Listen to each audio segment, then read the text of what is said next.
And thank you all for joining us on the first Monday of February through the long slog of winter. Today, Addison will be going over an update on LD. I'm going to blank on the name, so I'm not going to guess the number right now. 1184. 1184. Um, and then I'll transition us into talking about some ADU programs that exist in the state of Maine, talk about how they're funding, who is undertaking them, and other programs that exist, as well as tools, just to kind of dig into some more of the development feasibility conversation. So I will let Addison take it away. Right, let me just share my screen first. All right, so I'm Addison Gruber, and I'm a regional planner at HCPC for those of you I haven't met yet. But today I'm here to talk about a statewide housing data collection project that's happening now between the Housing Opportunity Program and regional councils around the state. And the goal with this project really is to get a sense of housing trends both locally at the town level as well as regionally, looking at building permits, demolitions, and certificates of occupancy for towns that require some or all of those. And for background, last year, this project was run as a pilot study in southern Maine by Greater Portland Council of Governments. And then LD 1184, which I'll talk about more in a minute, was passed last July, which requires municipalities over 4,000 to report that data to the Housing Opportunity Program. And so every community has its own approach to housing and permitting. So this is an attempt to understand at the statewide scale what's happening. All right. So 11 LD 1184, as I said before, requires those municipalities with more than 4,000 residents to report building permits, demolitions, and certificates of occupancy, as well as breaking out what kinds of housing is being permitted. So single family versus multifamily and ADUs. And submitting data is not required for those municipalities under 4,000. So I think all of the towns in this group, they're definitely exempt. They don't have to, but they're encouraged to share data. And then HCPC right now is we've done initial outreach to municipal officials, but we're able to help fill out the survey or to help aggregate some of that data.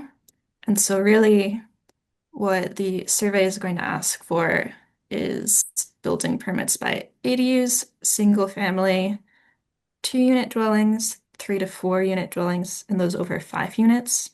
And I'll share this my screen with the survey in a minute so you guys can see what it looks like, but they don't want any like additions or renovations included that didn't add an additional housing unit or any kind of institutional housing like a dorm or like an assisted living facility or a nursing home.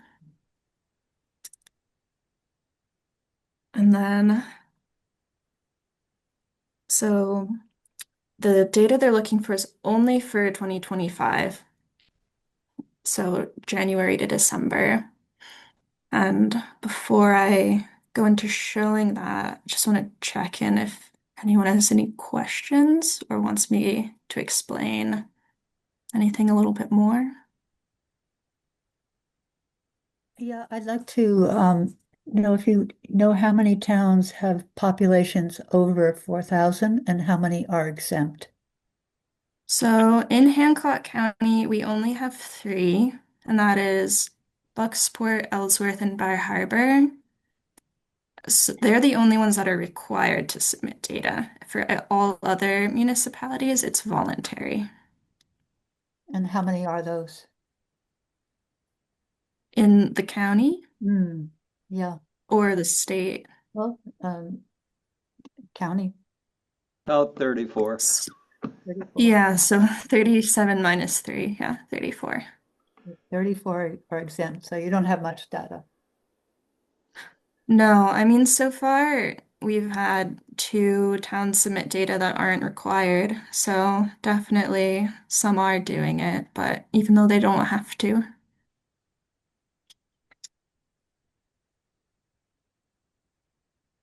All right, so I'll go to the survey link. And so when you first open the survey, at the top, you get this message. If you want more guidance or clarifying information, see this link with additional instructions, and that will really break out exactly what they're looking for. And so the survey is broken up into just contact information, who's submitting this, and then it has three sections, and each of these is structured basically the same. So first is building permits. Do you issue building permits? And if so, how many? In these different in these different categories did you issue? And if you don't track, for example, like single family different from multi-unit, I think they're really just looking for a total. And then whether or not they were income restricted, if that's known. And then the following two sections are the same structure, but certificates of occupancy. And even if you say, no, I don't do this, you still have to go through and hit 0. Otherwise, it won't let you go on in the survey. And then for demolition permits, they're just looking for a simple number and only those residential structures that were demoed. And that's the long and short of it. So far, I believe Surrey's done it, and I think it only took them 10 minutes, they told me. Yeah, But we do submit the monthly census report. I don't know how many towns are asked to do that, so it's a little redundant, but I don't think it's broken out quite the same. Um, yes, it seems like a not very useful survey. I think I submitted a comment earlier that if you were to map it, that would be quite useful in a GIS format, but just knowing the total number in a town really doesn't tell you anything about growth other than, how many yeah. units may be added through permitting. Yeah, so some of the information is the same as what is reported to the census, but it is broken out a little differently, and I don't think the census asks about demolitions or certificates of occupancy. But yeah, it is l very limited in that you're only getting a grand total and you're not really seeing the nitty-gritty of where housing is. Yeah. Addison.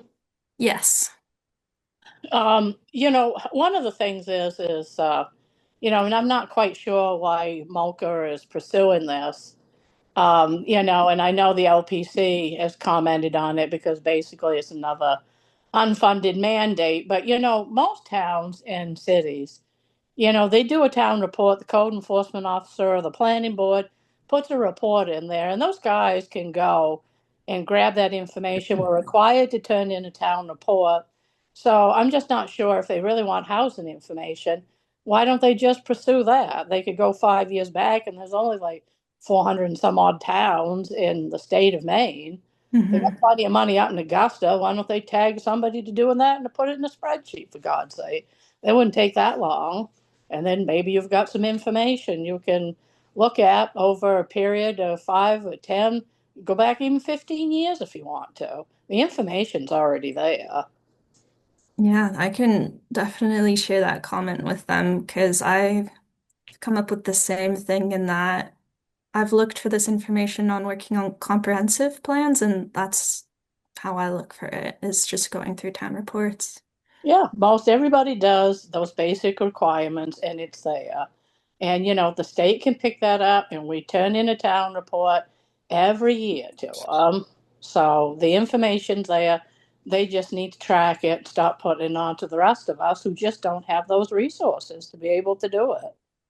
Yeah, and for those larger towns, the state is providing a reimbursement up to 90%, but not for any of the towns under 4,000. And so that's a real limitation. And a lot of people might not want to do it if they're not getting reimbursed. Yeah. Well, we already compile it and it's there. They just got to Hmm. pull it themselves. So, Hmm.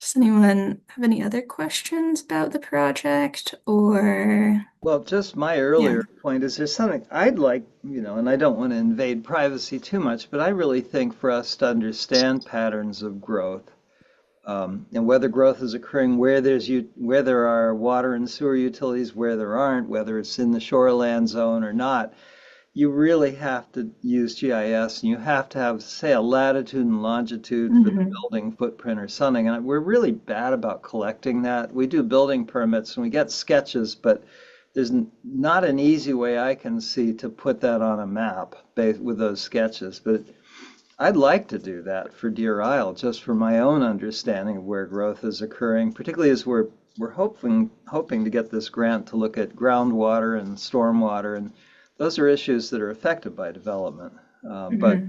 I don't really have a way of looking at it right now that's very coherent. Um, Certainly, parcel maps aren't specific enough. No, yeah, you really need an exact location to get a Footprint, better yeah. idea. It's not hard to do, but most towns don't have the capacity or interest in it. Hmm. well, most of them don't have water and sewer. So that's a barrier right there, except for Yeah. very few. Well, there's a debate now, and I'll get the number wrong. It was LD 1829, and now maybe it's 1703 or something like that. But it's looking at whether the state can require greater density in Hmm. areas that aren't served by water and sewer if the developer is building a shared septic and water system and engineered system. And I know there's some kickback from some towns about that because they're concerned that these systems fail and who's accountable then? You Hmm. got 10 houses tied on one septic system that fails, and if it, but those kinds of growth questions may not be tied to water and sewer. Just mapping it, you would know at least. Yeah. My brain, it might be because Addison is on this call and we both were on different main islands doing research, but when we would map bird nests, we would go with a little like GPS coordinate tracker, mark the exact location of the bird nest for the goal colonies, and why can't folks have little GPS coordinator go to different ends of the building or where the foundation is being built and collect that data, and make a GIS layer out of that.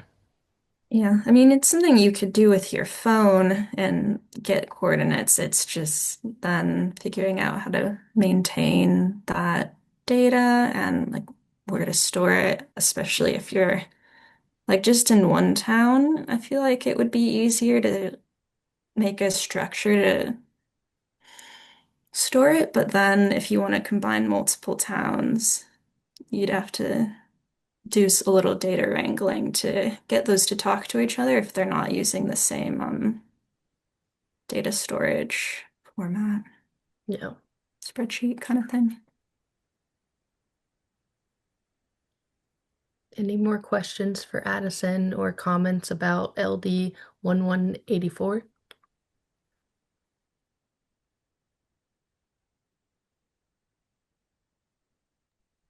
So I'll take that as my cue to dive into talking about different ADU programs in the state of Maine. Previous conversations as well. There's been a focus on making sure as we talk about these things, we know where the funding sources are coming from for these projects. Um, So I'd like to start us off with the Maine ADU Guide, and that was a collaborative initiative developed by the Greater Portland Council of Governments with DECD, multiple municipalities and related organizations interested in housing. So it exists as a website that outlines the ADU process and is very much user-friendly with the homeowner or potential builder in mind. They also have a small professionals directory for financial prefab builders and design, as well as a library of floor plan inspiration. But I think the most interesting aspect of their guide, which I'll get out of screen presenting if I remember how to do that. Um,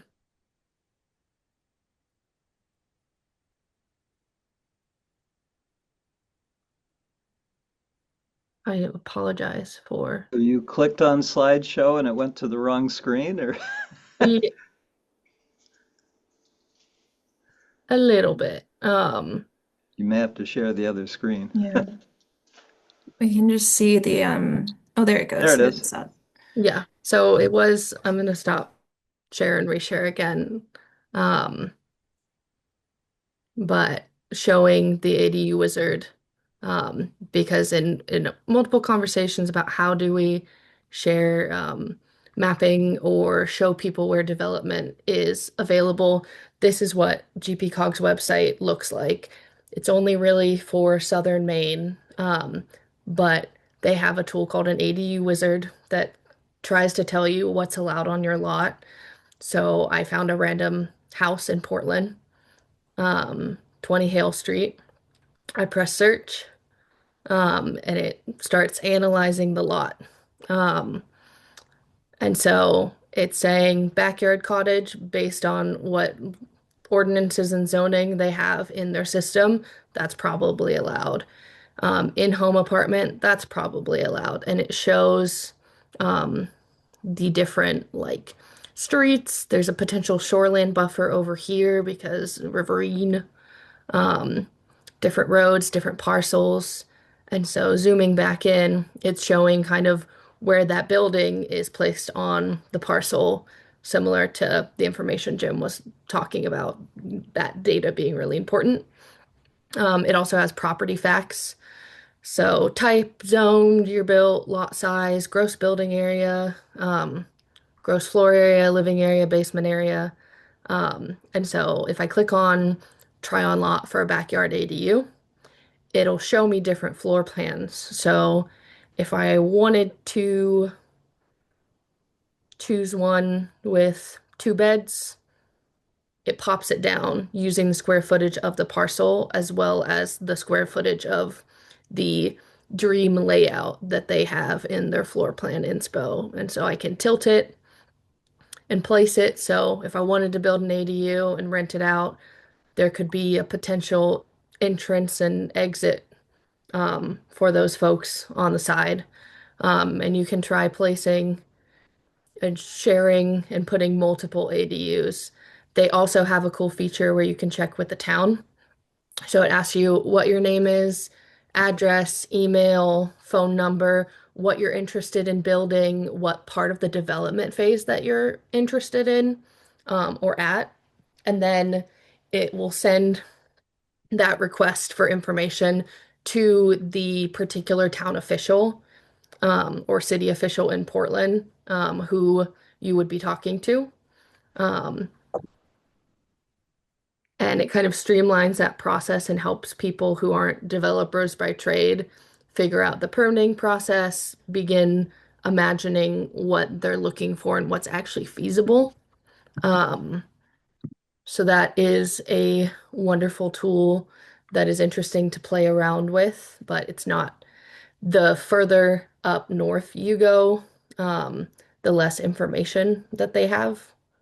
Did Uh, you say these were all pre-approved designs? I'm sorry, I had a phone call, so I no may have. worries. They're not pre-approved designs, but basically through creating this tool, they wanted to, like, I can zoom in here and it shows different like layouts. So people who might not necessarily want to go to a designer and through conversations with folks at like backyard ADUs or other groups, they're finding that they're like pre-designed, cheaper designs are not being gone for as much because the folks who are building ADUs currently want to put their own touch or want their own spin. So they haven't been using their pre-approved designs as much. Um, but you can go through and see where kitchen, bath, the height, and this will go through all of them. Um, but just in terms of getting people thinking about layout and utilities and where hookups have to go, um, so they can start envisioning, but also start to make those decisions about square footage and what um, they can do on their property, and what kind of like renter or family they can support through the land and space they have available and these designs that attempt to optimize but show a basic layout. Um, but yeah, they have different layers, and it's really an interesting tool. You can switch to 3D. You can go to satellite map. Um,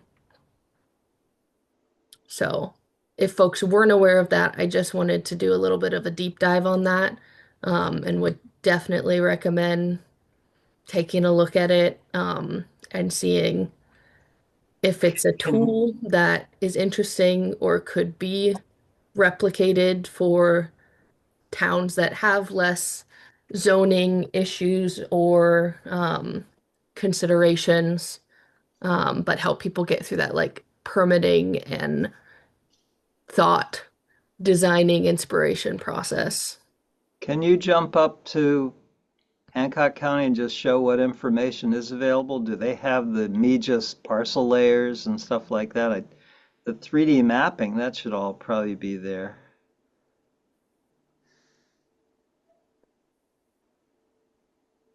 So yeah, they have like topo. Um, Yeah, going closer, I guess.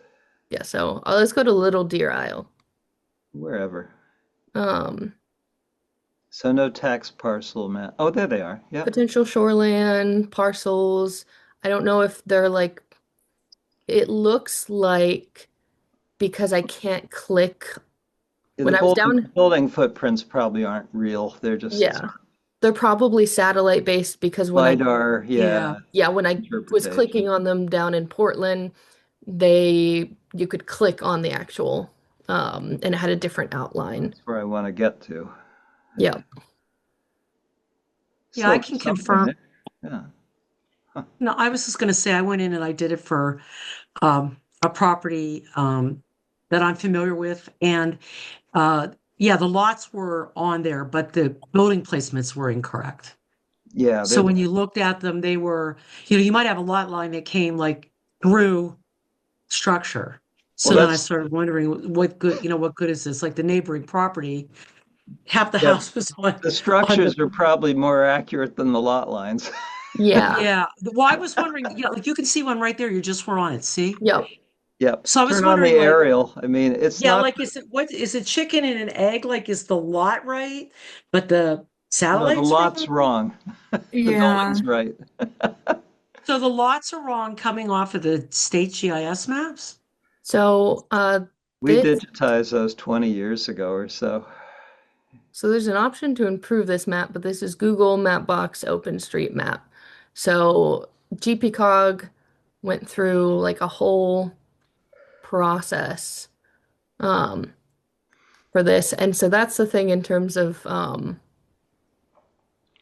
See, yeah. I helped digitize Surrey probably 20 years ago, and Uh-huh. it wasn't terribly accurate. We just took the paper maps and traced them, or we hired or worked with consultants who did that, but they were never ground truth. So there's a lot of projection error, a lot of mistakes. And the only way to fix it is to have someone really go through and redo your tax maps with ground truthing and control points, and it's a lot of work.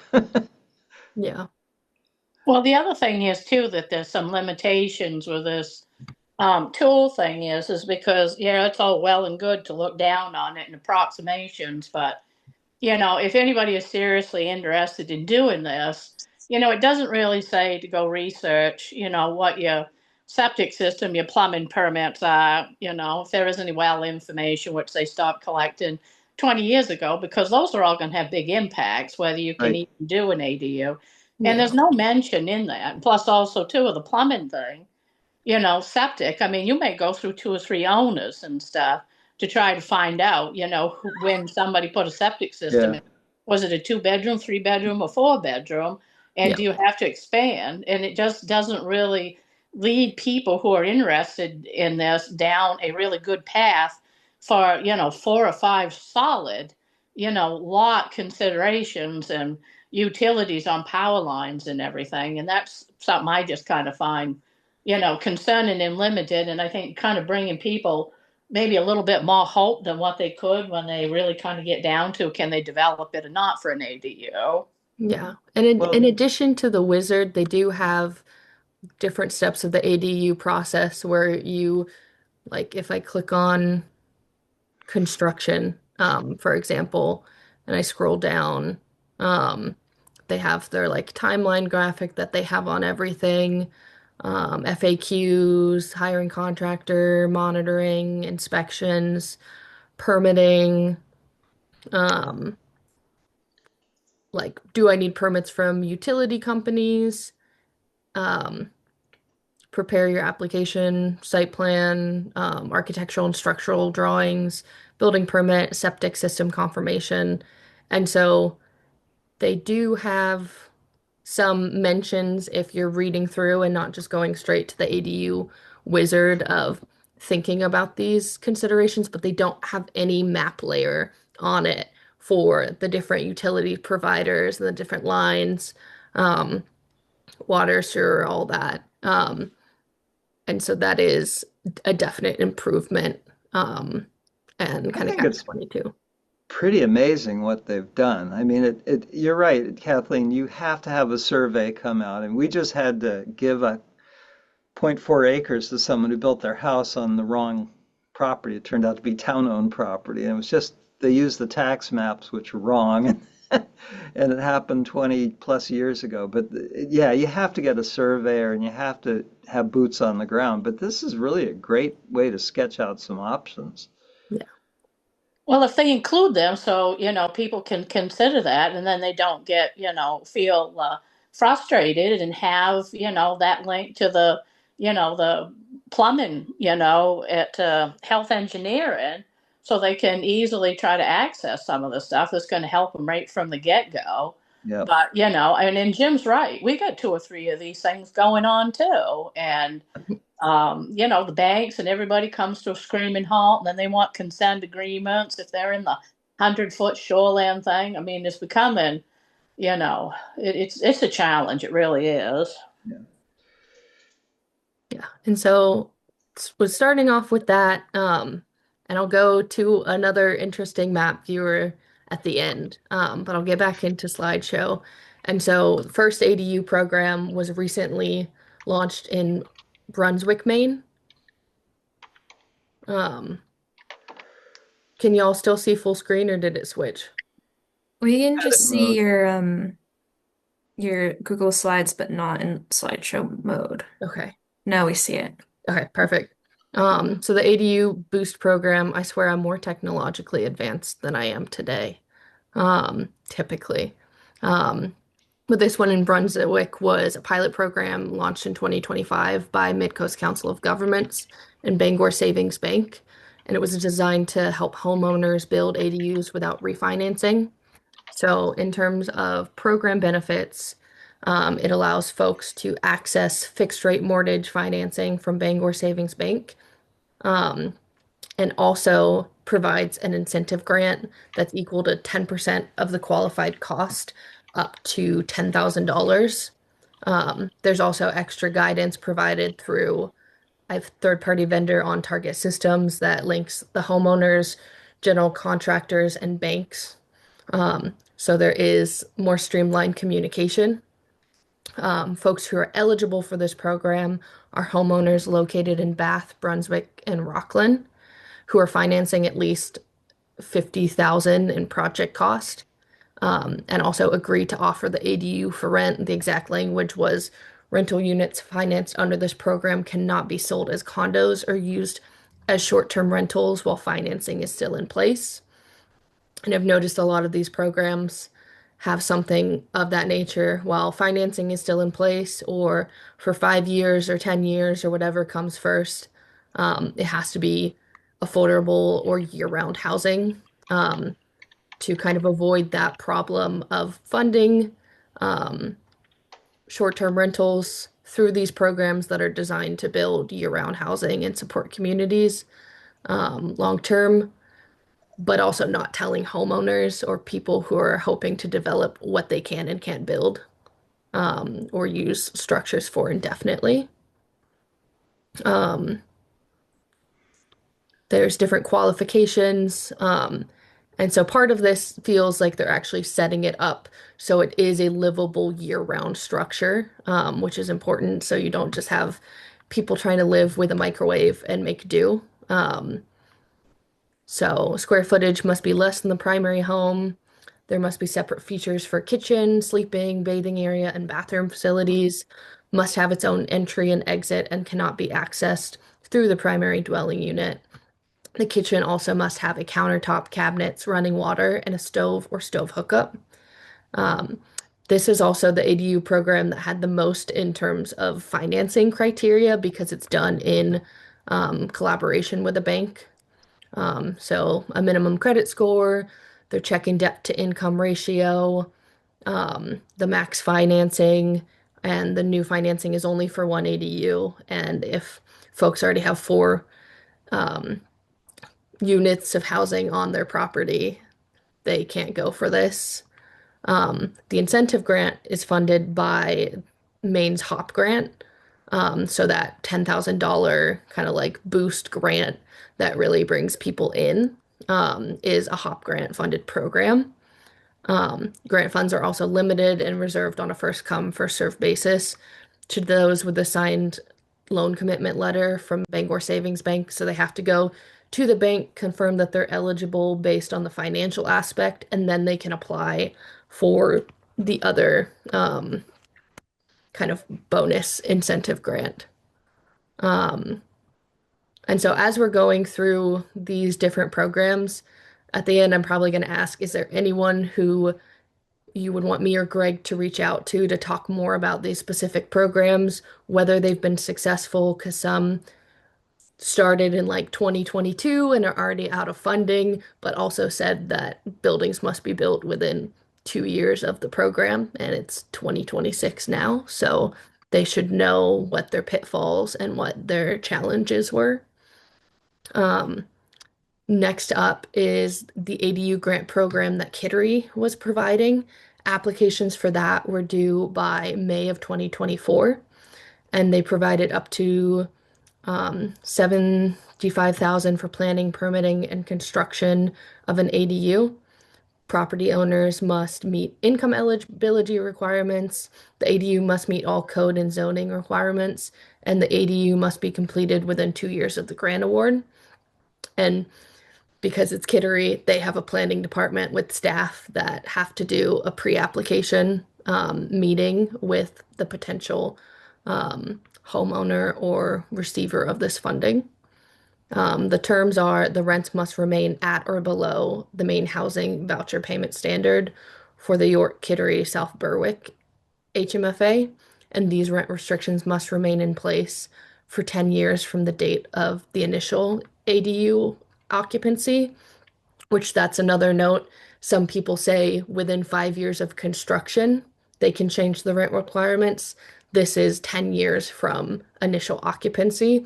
So you could have someone who builds it, kind of sits on it for 5 years, and then rents it out, which wouldn't make the most financial sense, but that is a possibility, depending on when these programs set.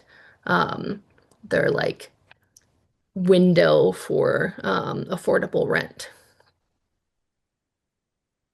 Oh no, no worries, Derek. And we are recording this. I hope everyone was okay in that car crash. Um, but going back to the Kittery grant program, their funding sources were ARPA and the Kittery Affordable Housing in lieu fees. So in terms of the affordable housing in lieu fees, that's when developers make payments to the local governments to fund affordable housing projects elsewhere instead of building the required affordable housing units on site. That's not necessarily something that I think is going to be an option for a lot of the towns in Hancock County, um, because of the density or size or number of units being built in each space. But that is a potential revenue stream for supporting affordable housing programs without dealing with the uh, issues that arise with mixed income developments where folks feel like they are subsidizing other folks' housing, um, So which, that ARPA money was that's over. So yep, are they going to fund that's pretty generous, $75,000 grants. I can't imagine doing something like that, but I didn't even know ARPA could be used for that. yeah. And It's so I over.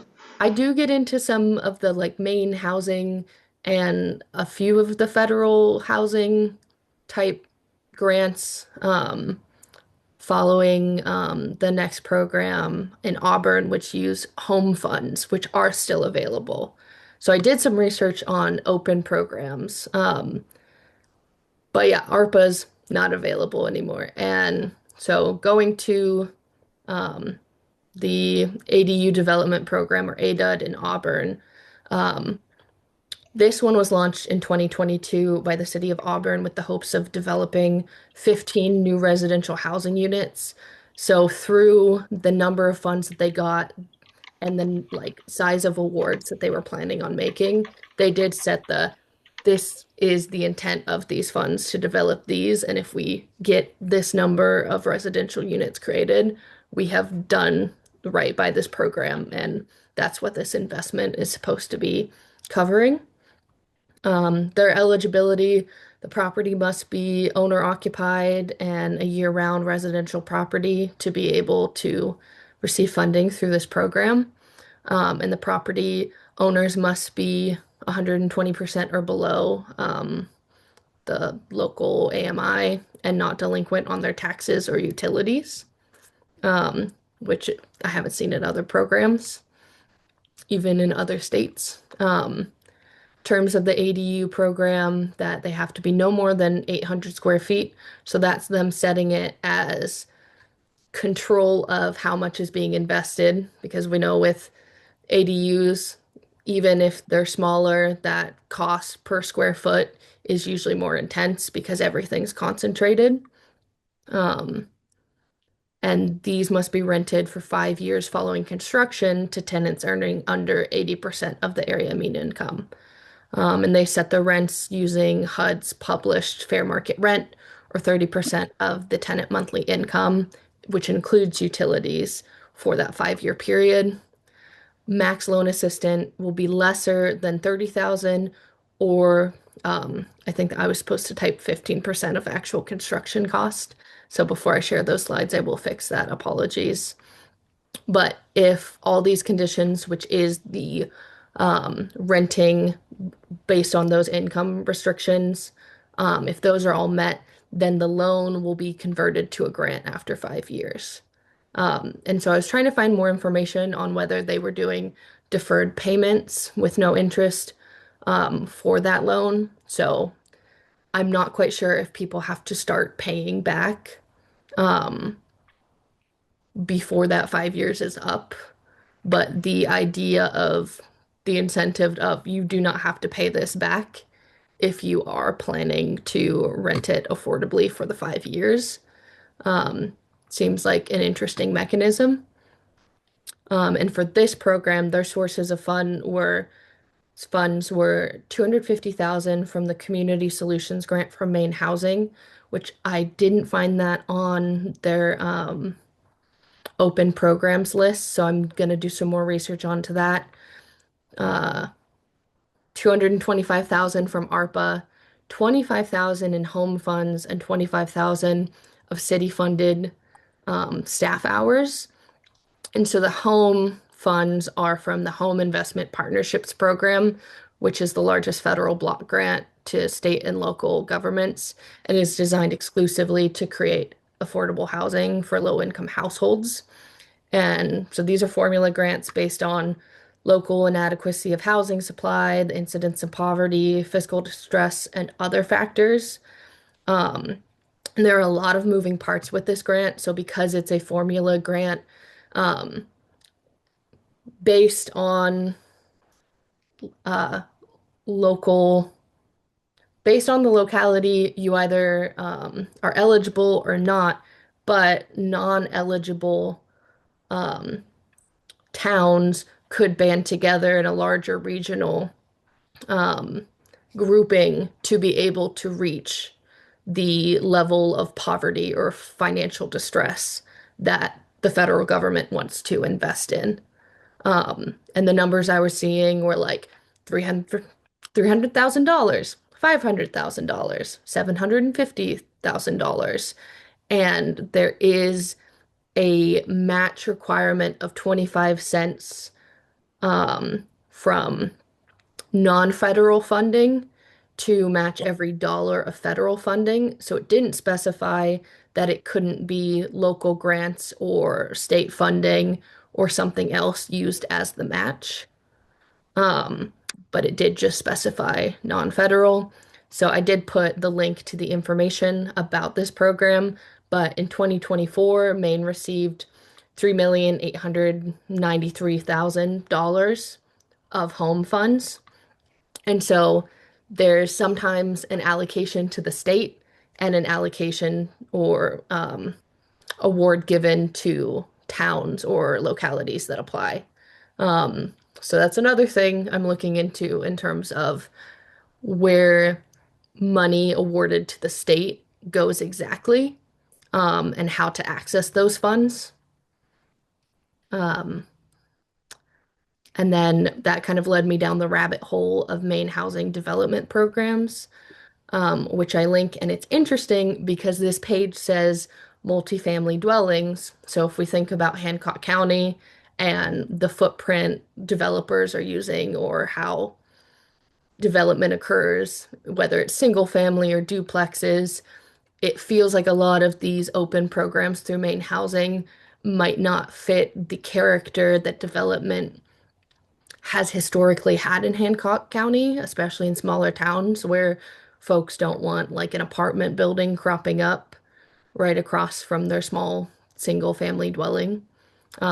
So some of the open programs include the low income housing tax credit program, where there's basically a federal tax credit that Maine Housing gets to allocate to developers who are making affordable housing. There's the rental loan program, which is long-term mortgage financing at attractive rates for development of affordable housing. And these funds can be used for acquisition and rehab, or construction of new apartment buildings of 5 or more units. And that number of 5 units could stress people out or be the make or break between something being built. But because it's under multifamily dwelling units, and there's a lot of talk of like the typical apartments we see, I can see these programs being underutilized in Hancock County because the ratios or ranges of like 5 to 18 units might turn people away from seeking further information. There's also the Rural Affordable Rental Housing Program, which provides funding to nonprofit and for-profit developers for the development of smaller 5 to 18 units of affordable rental housing projects in an area and at a size where traditional low-income housing tax credit projects are not feasible. And I believe Governor Mills just dedicated like 10 million or something to this based on what Maine Housing had on their website. And then the Affordable Home Ownership Program facilitate the development of subdivisions with affordable single-family homes by providing developers with 0% interest for forgivable loans. So the maximum forgivable loan in Hancock County is $80,000, but this can be used for the reimbursement of land acquisition costs, site development soft cost, on-site infrastructure, which includes roads, water, electric, sewer, storm drainage, retaining walls, retention ponds, sidewalks, landscaping, and other construction costs.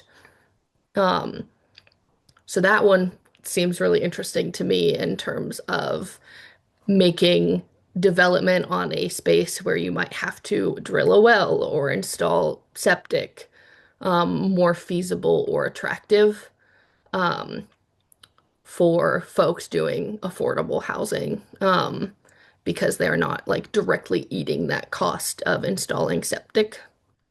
Um, and then I'll end with Maine Housing's development program metrics. And so this link shows a map viewer with the past 15 years of Maine housing finance developments. And I'll read off this slide and then show another one before I go to that map directly. But the data fields include the city, the developer that did the affordable housing, the project name, the population served, the total number of units, total number of affordable units, number of market units, number of supportive housing units, and the TDC index.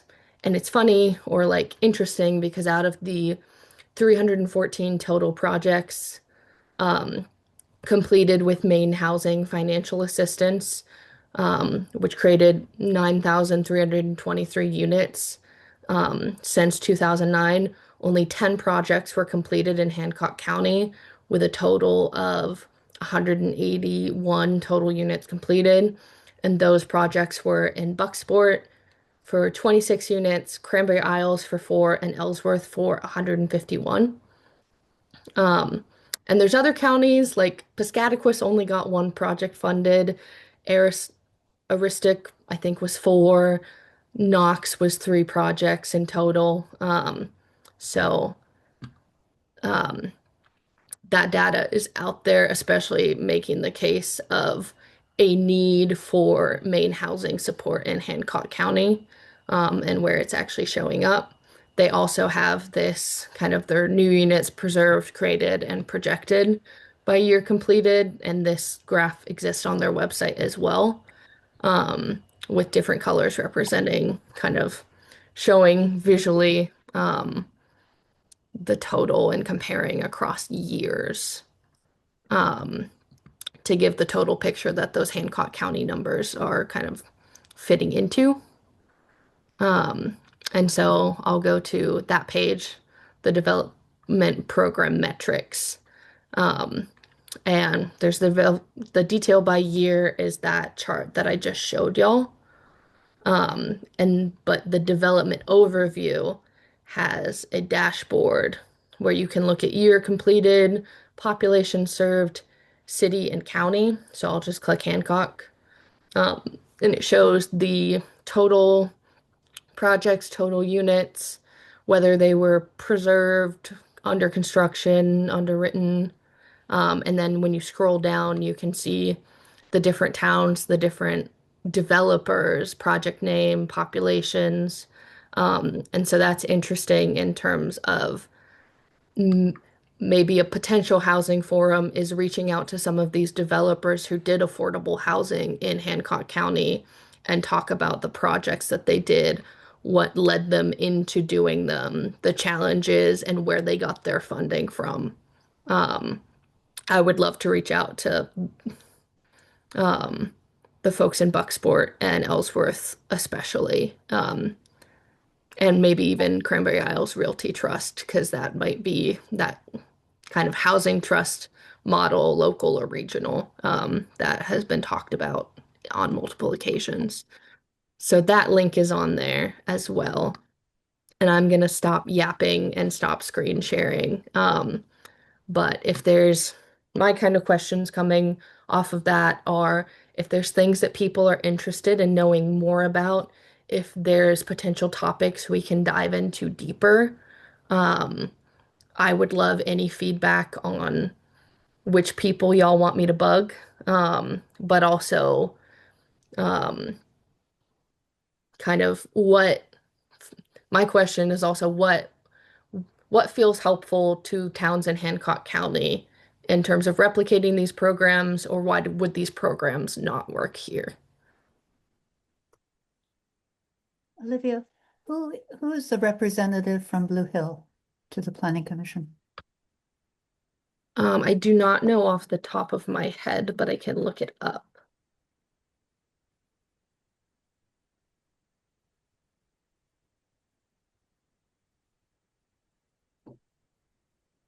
Carol, do you mean to the HCPC board? Yes. I'm one of them. Oh, This is okay. this is Julia. I work for Island Heritage Trust, but I was whatever the term is, the select board in Blue Hill. But me and I think it's Elise. Can't remember her last name. She's an architect. As the Blue Hill representatives, and I am also on the executive board of HCPC. Okay, great. Yeah, oddly, I'm a resident of Blue Hill and on the executive board as well. Though I represent Hancock County, I'm one of the two at-large representatives for the county. Yeah, so for 2026, we have Julie Atwell as the contact, Julia, who's in this call, as a member, Elise Shea Shellhouse as a member, and Ben Adams as an alternate. Um, and I can send you, this is linked on our HCPC website, so I can email you posts, but it has like their contact information via email as well. Wonderful. Olivia, I can add a few things that I've come across with doing housing projects and research and stuff for a good number of years now. Um, Maine State Housing is a good program for certain areas, but for rural areas, it just isn't because it has too many barriers for it. Yeah, And for the funding that, it utilizes, there's too many strings attached to it. And there was, really exceptional limitations as far as like um, the funds that they have, who gets to utilize those funds. The other thing is too is they are bunched up around places where there's an abundance of healthcare or some transportation means. But if you're like on the island here and there's no transportation, there's limited medical things or crisis counseling or everything else that they require you to do. In my opinion, the program is useless. yeah, And I know that firsthand in looking into the funding that they had. And, and for places also too, if you think about adding an ADU, or you have like a older house that maybe has some potential for like two apartments or something, there was limitations on square footage you would have to have, design. And it really would take, anybody. And I knew somebody that was really looking into it, and they basically said, I'm never going to get my return of investment off this. And also, too, it doesn't always address, like with the island area here. Obviously, for us to preserve jobs here, whether it's, schools or dock workers or something like that, the housing needs to be positioned to be able to serve that community and through the programs, unless something's, changed recently, I don't know about. That's not the case because they have preferences for people on the list. yep, And nobody likes talking about that, but it's high time they did talk about it because we can't deal with a housing crisis here unless there is some flexibility in these programs and lessen these things like you've got to have um, 500 and some odd square feet for an apartment and everything else. They just really have created too many barriers for themselves. And there's probably like 10 other things I can come up with that really presents a challenge for a community to be able to either work with developers that are good developers that don't take huge contingency funds and pocket them, and have meaningful housing development. And until that happens, I think that, we will be continue to be challenged and have to look at other ways to combat some of it. It's what I'm afraid. Yeah. But I don't know, maybe I'm wrong, but that's what we found out. Well, and that's something in terms of like recognizing or getting a better picture of who the developers or folks interested in developing are in Hancock County. And are they going to be traditional developers or are they going to be community members invested in these larger conversations, like talking with folks who own businesses in Brooksville? They're kind of like, I'm seeing the impact on everything around me. I'd love to buy a plot of land and put 6 units of affordable housing in there, but I'm not a developer. I'm not a person who is knowing what I'm getting into in some cases. And that's the thing that's stopping me. Like I was just at a potluck in Tremont last night. And my friend who is a captain of a lobster boat was like, I want to put 6 units of affordable housing on my lot because I'm so tired of my friends making friends with folks and building a community and having them move 2 years later. So just figuring out how to connect some of those non-traditional developers to funding is something that percolates in my brain, but also figuring out how to communicate this information back to Maine Housing in terms of these limitations. Is it something where Hancock County needs to get on the HOP grants for creating their own programs with grant incentives, or kind of eat the cost? Is it something where other federal or state programs um, are more applicable, and just getting folks connected to them? Well, it still goes back to that return of investment because if you're going to build 6 houses of affordable housing and they're saying, whatever it is, I mean, I've been doing a lot of building and stuff like that, but to do a regular small family house, you're $250,000. And it's like with the governor's thing, say, oh my God, I've offered $10 million. That isn't squat doing anything for housing in the state of Maine. And it's deeper things that they need to think about is with people coming in here and buying up everything. Mhm. Certainly looking at the tax structure and stuff like that. I am glad that some of them looking into not doing these short-term rentals because that is just really killing the state, with it, my opinion. But there again, they need to release some of these barriers or recognize the difference that rural areas, which can't meet the density, have sensitive areas as far as water goes, poor soils and everything else. If we are going to make meaningful housing, it has to be thought of. And the other thing is too, is local contractors around here, there's probably very few of them that's going to get into it because guess what?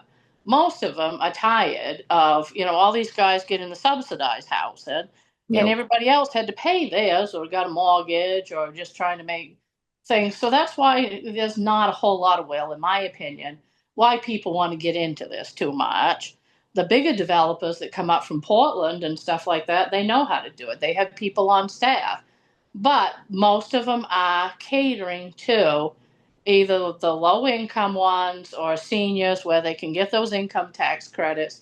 And there's nothing for, middle workers around here.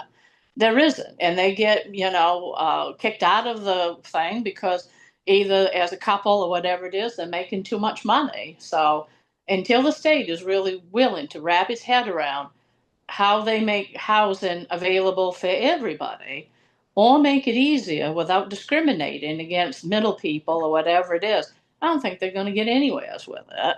Yeah. Well, and that's something that I'm hoping the state follows some of the leads that Massachusetts is making. So they just passed or created their momentum fund through the Affordable Homes Act. And that's the first, like, in the nation revolving fund to support mixed income housing production.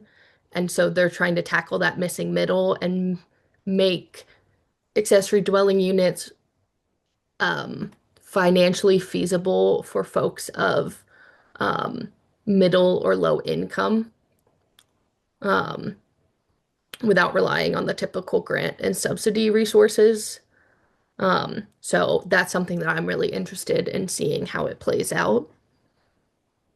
Well, I've been passing it on for quite a while, and I tell you, it's pretty deaf ears up there. Yeah.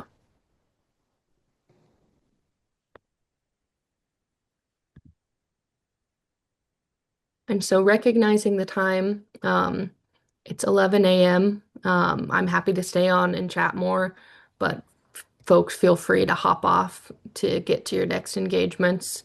And thank you for listening and participating and showing up on a Monday. Thank you, Olivia. Thank you. I got a couple follow-up questions, Olivia. Oh, I'm excited. Um, if everybody's done or doesn't have a question, I don't want to hog the whole thing, but you talked about a couple things that was intriguing to me. Mhm. Those little ADU models, did anyone ever really price those out? So I Estimate know, somebody, could go by. And I thought also too, the Bath Brunswick Rockland model and stuff, be kind of interesting to see how much housing came out of that and what, and I thought you put it well too. What was, what seemed to work and what didn't work for challenges if people wanted to look in that as, possible models, or maybe think of something else and do it as a hybrid type of thing. yeah, Because I mean, I'm really interested in housing and I'm working in housing now, so I want to see this succeed. But we're only limited on so much. But I would really like to know if they had like a guesstimate on those little models, how much they were running, and whether some of those programs, the Kittery one, that was based so much on ARPA and the other thing. yep. They just lost a big funding gap, so I'm not really quite sure with what they did. You know, can you measure any success out of that one yet or not? Yeah. Well, and that's another thing in terms of like Wiscasset also had one, but because the program ended, they basically took everything off of the website so people didn't Yeah. find it and then say, but they didn't put a like report out there on impact. And so some of this is we're at this interesting place where we can reach out to people at the beginning of the process of their Mm-hmm. local ADU programs and also towards the end of their progress or program and having distributed the money. What did they find? What would they do differently? What would they do again? Because all of these programs Mm-hmm. are small, like small fire hoses. They're spraying at the larger problem of affordable housing by whoever is in the right place at the right time being able to apply for that, provide their own financing or equity outside of that, um, or be on the hook for paying back whatever equity they were given or allowed to use um, in the future. So they're definitely not sustainable programs based on the amount of funding. Um, there was an interesting project that I know happened on Swans Island that the details are very hazy about, but it was something in terms of the like low income affordable housing plots where the town owned or owns the lots, but then if people were building on them and improve the lots after a certain amount of years, they were able to buy the land at a cheaper price. But because the municipality was involved, there was something either with community development block grants or another funding source to subsidize the cost of installing septic. Mm-hmm. So that's something that I'm going to bug some of the old timers who were involved in making those decisions. But I do know that there were some shortfalls in terms of confusion with like covenant deeds. So I think the town might still own those properties and didn't do the transfer. So now they're trying to like catch back up on making sure the deal that they made with folks is honored, even though a lot of the officials have changed since then. Um, Yeah, and I'm not quite so sure. I mean, I talk with one of the selectmen down there, every once in a while, and And I'm not quite sure how it, came about, but, sometimes you can hear from one entity, you can do this, and then you hear from another entity in the state, Yeah. oh, you can do that. And then somewhere down along the line, it gets some muddy. And either somebody does something that they aren't supposed to do or didn't realize there was a second piece to it and stuff. So Yeah. that wouldn't be surprising. But I, I, I think with those other ones that you met, and I think some of the other, like the HOP grants or whatever it is, kind of understanding, if they really can fit in certain areas here or something, I think is huge. And the other thing is too, it's like with Maine State Housing. One of their biggest barriers is having everything all electrified. Hmm. And, that is such a, um, honestly, they just need to get rid of that. They need to get rid of it. Because, and only for a reason that, we have, some of these projects around that were housing things that was done 30, 40 years ago. And now with, these storms and the power grid being down and the ice storms, these people are virtually freezing to death in these friggin' dumps that they built. Hmm. And they put electric heat in them. And then they have a common area that, they say, oh, well, you can go and stay in that. Well, all these people, they got to go out in a snow and ice storm, crawl over to this common room, wherever the kitchen was. It used to do meals, but they've done away with that because there's no funding, and sit and wait for a day or two for the power to go on in these rural areas. So, I tell you, not being able to have like a backup, diesel generator or something like that, that, you can do something, which got to be huge, Yep.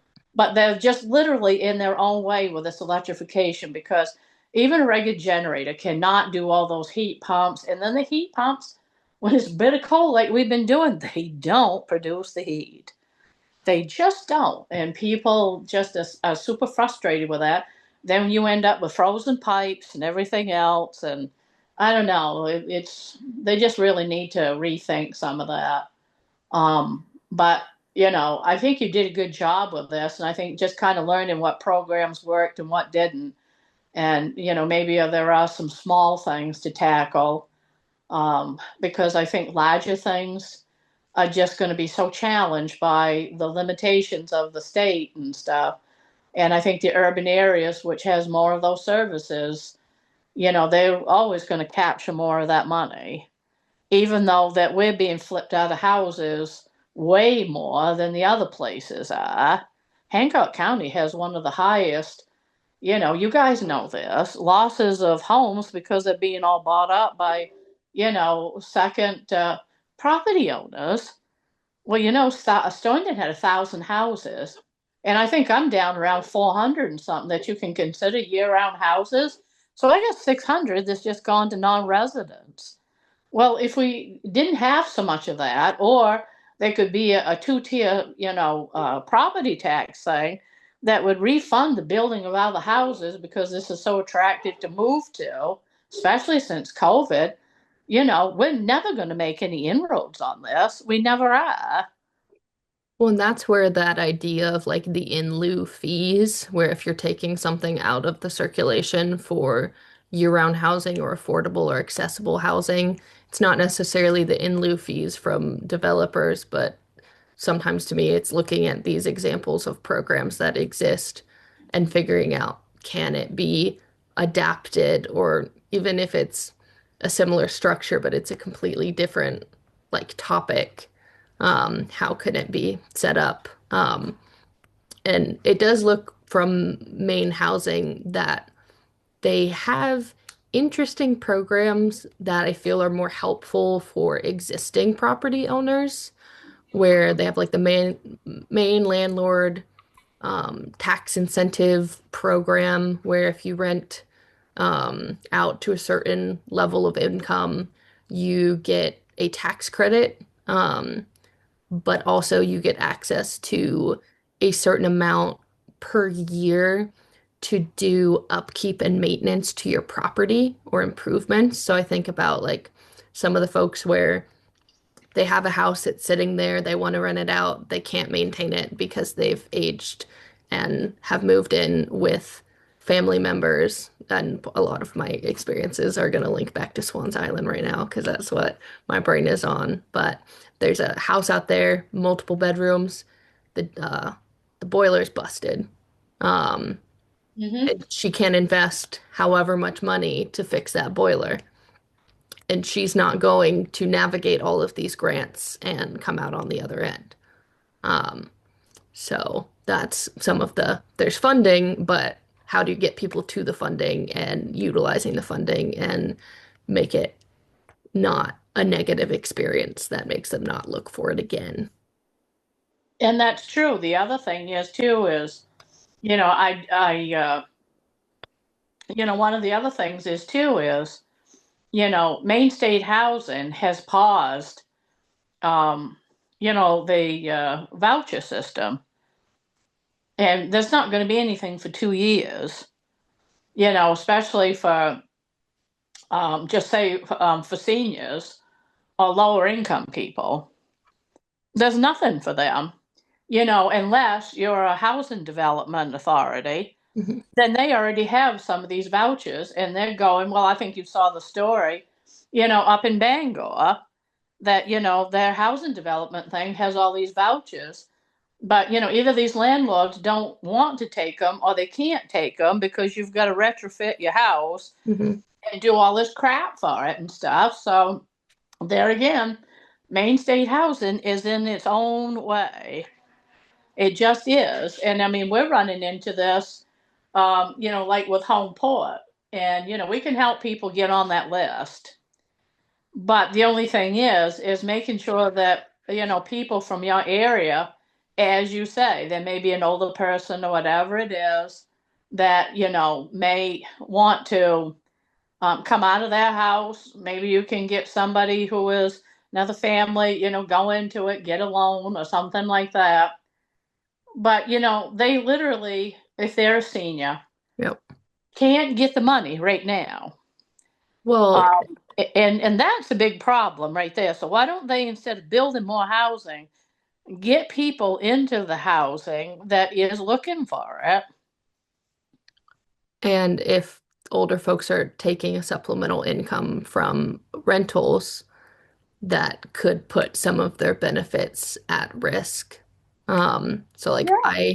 I was living with a 79-year-old woman on Swans, and she moved into when I was living with her, she had to transfer the title of her house over to her daughter, who is a Yep. very trustworthy lady, which is why she felt comfortable doing that because the rental income she would have gotten from me being there as an island fellow would have made her lose her benefits and cost her more money, um, and lose access to the things she'd been relying on. Exactly. Exactly. And so not everyone has a kid or a person that they entrust to give that title to. So is it a people creating LLCs and figuring out how to deal with that?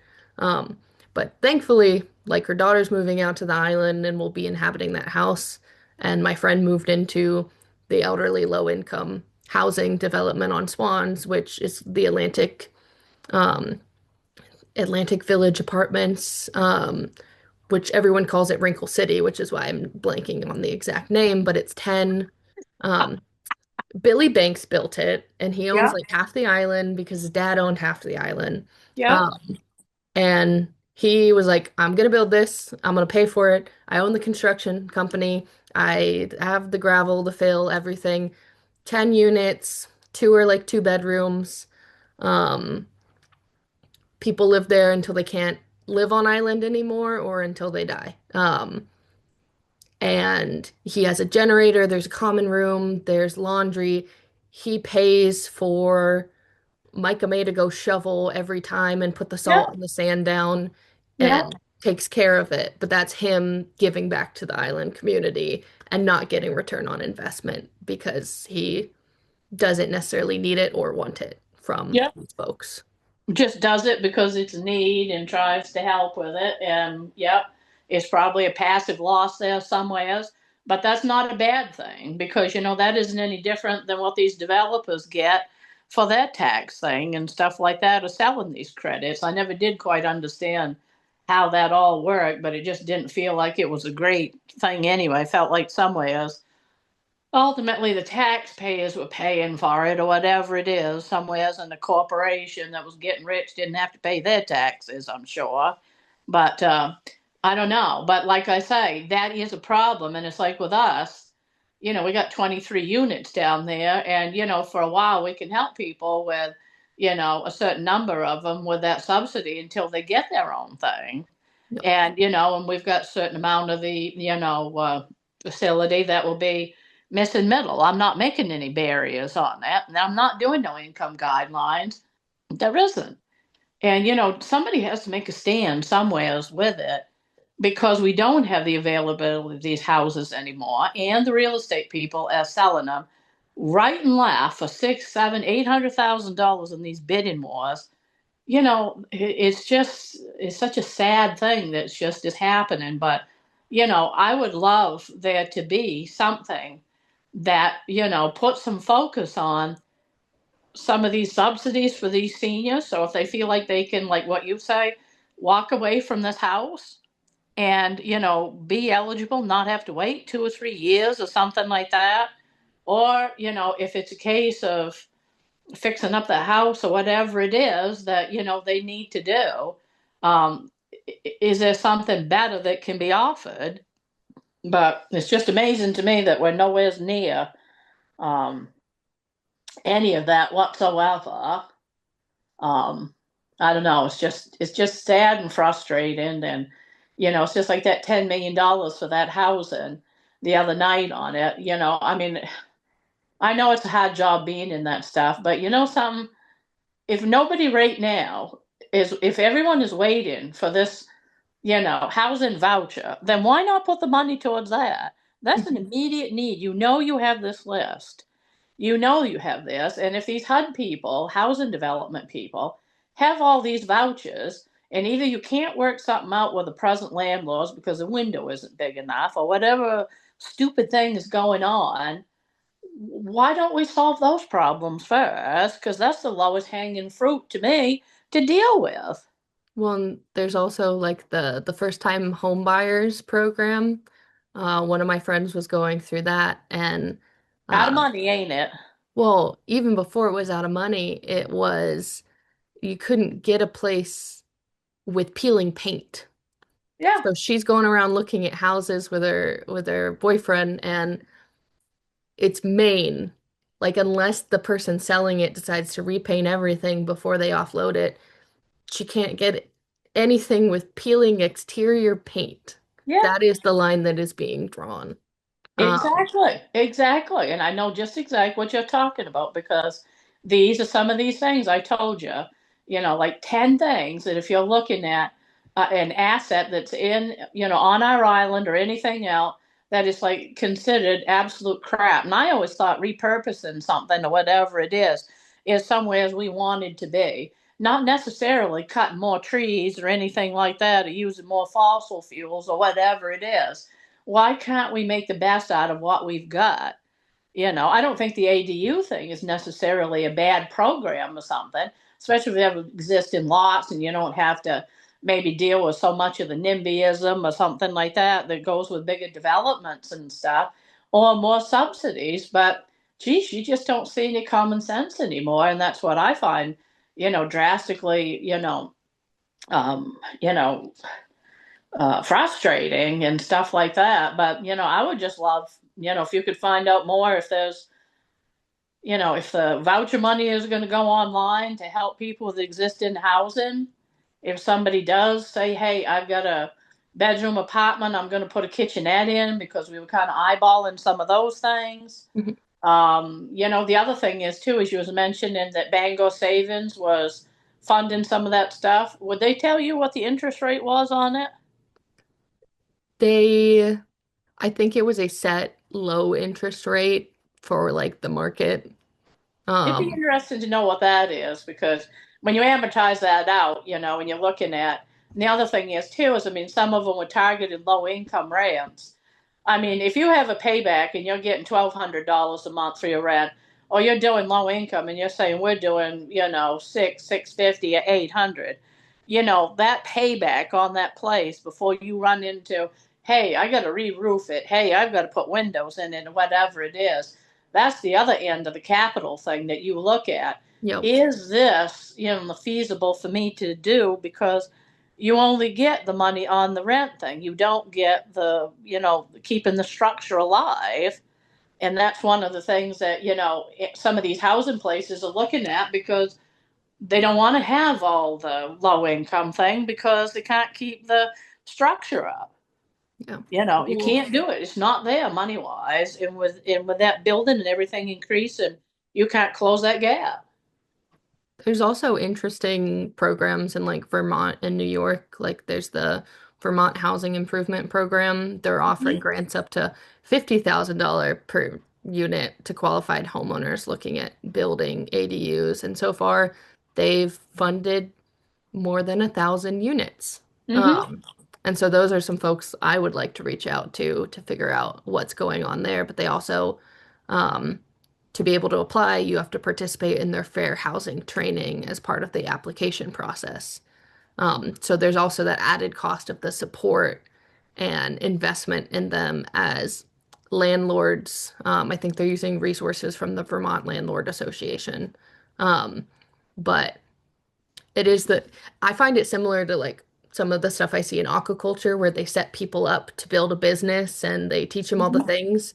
And then the amount of programs I see for carrying your business on and making those decisions and support after like the first year, especially when some of these species you're harvesting like 3 years later, you're like, okay, I'm getting someone into a situation where they're taking out a loan or doing this or doing that, and then I walk away.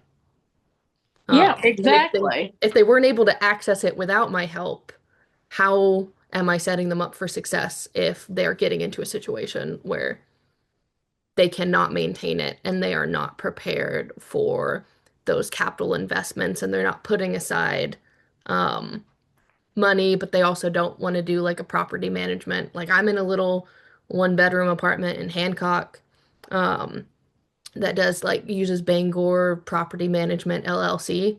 Mm-hmm. Septic gets full. They have a backstock that they are saving a little bit every time someone pays their rent. They were there the next day, pumped the septic, everything's good. But if you're thinking about someone who's barely making ends meet, trying to say, here's this new income stream, this will solve your problems, but you have to put a certain amount aside for taxes, maybe. You have to also then maintain it and be a landlord and a property owner. It's exactly right. And I mean, and that's the thing. They leave these guys in the lurch, or for them to understand, it's like you can't keep giving people money because that's not sustainable in the end. But just as you say, like with the agriculture, whether it's you went to the, bank to get a loan, or whether you went to, Sebastian Bell's, agriculture fund, which I've known Sebastian Bell ever since we first went into fisheries years and years ago. And I like Sebastian, but, the only thing is you got to pay it back because you're going to have other people. So it emulates the same thing. And as you say, you're going to have markets ups and downs. You're going to have losses because you'll have Vibrio or something like that, closed areas. So how do you build in some resilience into your business model? And no, you can't go blowing and sending and going up to Aruba every year or anywhere else, a big drinking cruise. It's just not there for normal people because you aren't going to have any money to be resilient when you need to be and keep a steady income going. And, the housing thing is the same thing. I mean, the pro forma that we've been working on and stuff, I mean, we couldn't use any of the Misha funds, any of the programs or anything else, and we could not qualify to even do it because if we did take it, we can't meet, the health things that people would need because you have to take people off the state list. And for at that time, we were told it's like, well, it's unhoused vets and it's, people that didn't have any place down in Portland because that's the way they work it. Well, that doesn't help us with dealing with the employers here begging that they don't have workers, and the workers are having to move away because they can't afford to live here, or the house got sold out from underneath of them, or changed to a short-term rental. That was the challenge that we were having, and we still are. So, how do you take and overcome that? And we simply couldn't, because we can't provide transportation to those people, because they don't have a driver's license, because they've been DUI and every other friggin' thing. They got mental crises or whatever it is.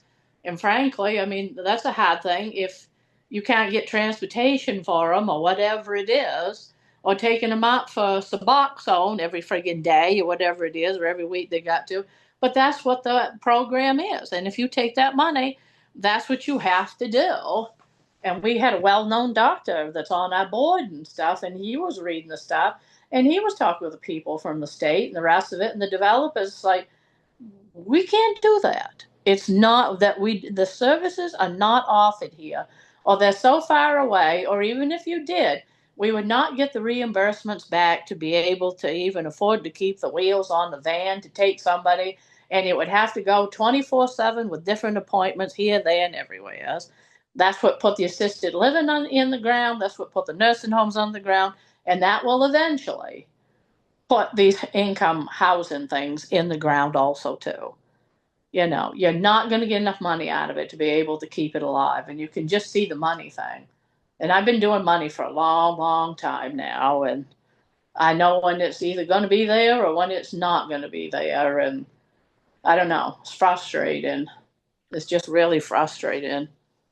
But, I think you're doing a good job kind of collecting all this stuff together, but find out a little bit more on the Vermont thing. Vermont's a pretty progressive and a smart state too. They seem to think out of the box quite a bit, Olivia, and I do appreciate that, because there's always things, climate change and other things. And I've, on and off met with some of those people. They are interesting to have some dialogue with and exchange ideas. I don't think that can hurt. And Vermont's a really rural state too, like us. Has a lot of old housing and stuff like that, and be interesting to see how they tailored some of their programs, and especially some of their state programs. Would it be part of my last question, because I gotta hop off soon. Yeah.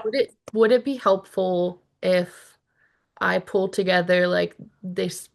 It seems like there's a growing list of sources of money that people are saying, well, you can do this and you can do this, but it's not actually accessible.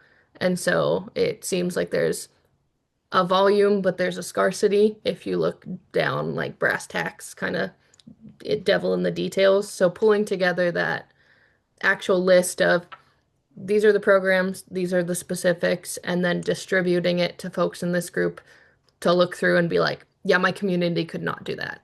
Exactly. This Absolutely. is the difference. So part of it is making that repository of programs and make that information easily accessible, because even as someone who loves Googling things, I can't find information. And it requires a phone call and asking the right person, but to put that information together and take some of those barriers of like dead leads, and things that aren't applicable, to kind of share more of the programs that will actually work for Maine folks and folks in Hancock County. Um, I think that would be an important thing to do and an interesting use of this space and collective brain power. It would be. Put it in a spreadsheet, what you can do, what you can't do, and that way anyone looking at it, and trying to work on housing within their community can just say, okay, maybe there's a possibility with this, maybe there isn't. This fund can do this fund won't do that.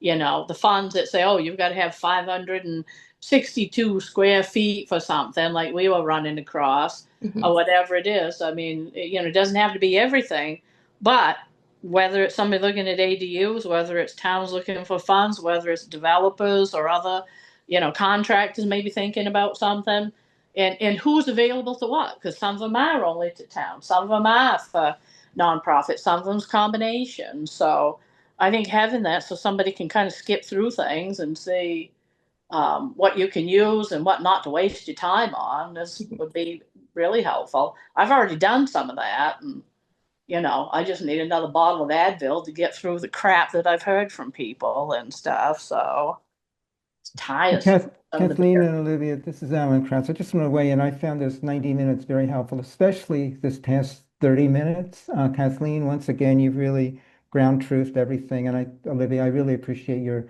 offer to put together this list, which is, I understand correctly, lists what's available, but really mentions the downsides, the challenges. I'm not going to call them fatal flaws, but maybe that is the word to use. That would Critical be very points of helpful to have. failure. Points of Well, failure. either that, places where these other ones, Alan, can make some improvements. Exactly. Yeah. Thinking And positively. that's Yep. what we have to source out and stuff. I know I've said it and a few Yep. other people have, but a good collective of people, needs to say that, and our state representatives and everybody else has to recognize that and want to change it. Well, I It's think that would get a lot of traction in our communities to see that list and that points of critical interaction. Well, and that's something that I know like DEP is doing some review of like their permitting process, and it feels like some state agencies are more open to going through and streamlining their processes or providing materials to help folks and doing like roundtables with stakeholders to figure out what is keeping working waterfronts from being accessible or being maintained, developed, permitted. And so being able to like bring that information in a way where there's like regional consensus or countywide consensus, or even sharing this tool with folks in like SCEC in Washington County and like Piscataquis County and other like rural counties who cannot access this as well. If multiple counties are saying, yeah, this doesn't work. Like these are the two things that we can actually use.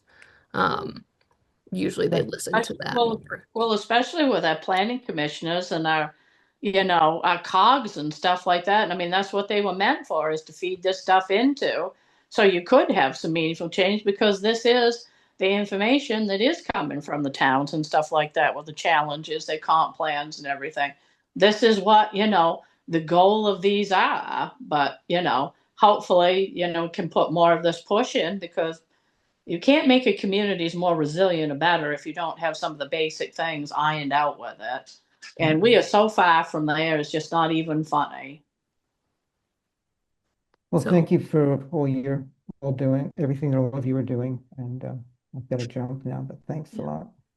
I do too. I gotta go turn thank you, some code everyone. enforcement testimony in for tomorrow. So, Have fun.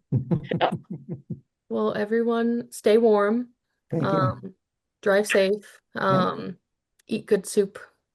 Yeah. Definitely. Thank you, Olivia. You're doing a good Thanks, job. Olivia. Yeah, Yeah. really nice job. Thanks, Olivia. Thank you, Bye-bye. folks. Yep. Bye.